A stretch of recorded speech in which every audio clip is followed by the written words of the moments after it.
Rasty, vyhráli jste další domácí zápas, tentokrát proti Třinci 2-0. Jak bys ho zhodnotil?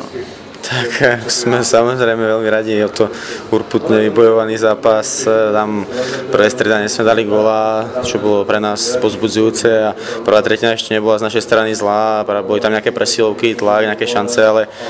neviem, čo sa stalo v druhej tretiny, proste sme prestali korčulovať, prestali sme ich napadať, prestali sme vôbec hrať u nich v pásme a Třinec sa do nás tlačil. My sme tie puky len vyhadzovali, tam sa nám to nepodarilo dostať ani za červenú čiaru, čo bolo zle, lebo sme boli furt pod tlakom, ale že by mali úplne nejaké vyložené šance sa povedať nedá, ale samozrejme Kanty zachytal výborne, nás podržal a to bolo dôležité, ale ako vravím, odišli nám proste nohy, neviem si to vysvetliť a potom sme sa to snažili ubojovať, čo sa nám podarilo a golom do prázdnej brány sme sa potom ukludnili a chvála Bohu za to víťazstvo, jsme radi. Dá se ale říct, že to je přesně to, co vy hrajete a to, co přináší ovoce? Tak ani by som tak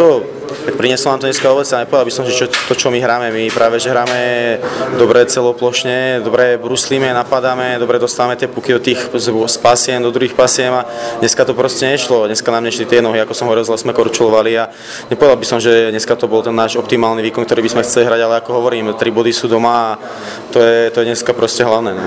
První branka padla za 19 vteřin, zažil si někdy tak podobně rychlý gól? Tak ja už som zažil taký gól, určite teraz si presne nespomínam, v ktorom to bol zápase, ale pamätám si, že to bolo aj po 8 sekundách už padol gól v zápase, v ktorom som hral a teraz som bol pri tom aj na ľade, čo bolo super, že sa nám podarilo takto rýchlo dať gól a bola to dobrá akcia, si myslím vtedy a nám to pomohlo v tej prvej tretine hlavne, ako hovorím.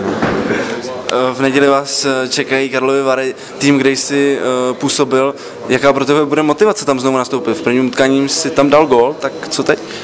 Tak Vary, ja som tam kedysi hrával, ale už je to nejako za mnou, samozrejme motivácia bude, je tam veľa chalanov, ktorých poznám veľmi dobre, s ktorými v podstate som bol kamarát, keď sme tam boli, aj teraz s niektorými ešte som kamarát a bude to pre mňa každý zápas extraligy, ale samozrejme sa vyhecujem a snad nám to tam ide, ale ako hovorím, oni teraz vyhrali, musíme sa na nich veľmi dobre pripraviť, pozrieť si nejaké obrázky a ísť tam s tým, že to bude veľmi ťažký zápas, pretože